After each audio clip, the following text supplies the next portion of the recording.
Steve Johnson with Top Notch Real Estate School.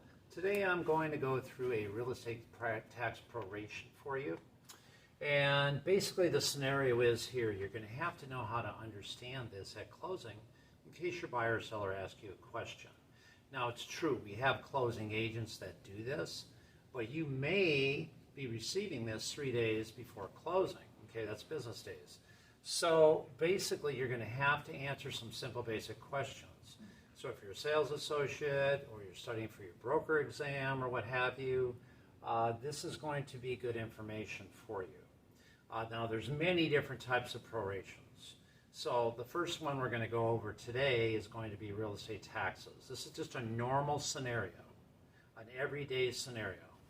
So let's say we're closing on July 17th.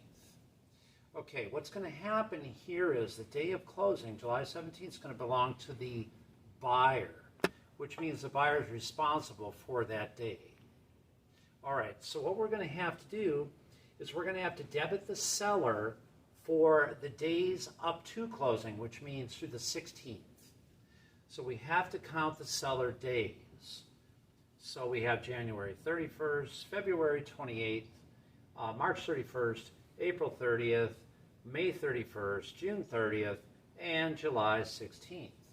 So that's going to give you 197 seller days. Why are we counting seller days? Because we have to debit the seller for those number of days up through the day before closing. Because the following year, the buyer will be responsible for the entire tax bill of the previous year. So in this scenario, we're going to take the $2,850 and divide that, that's the taxes for the year. We're going to take that and divide that by 365, and that's going to give us a daily rate of 7.80822 per day. That's your daily rate for taxes.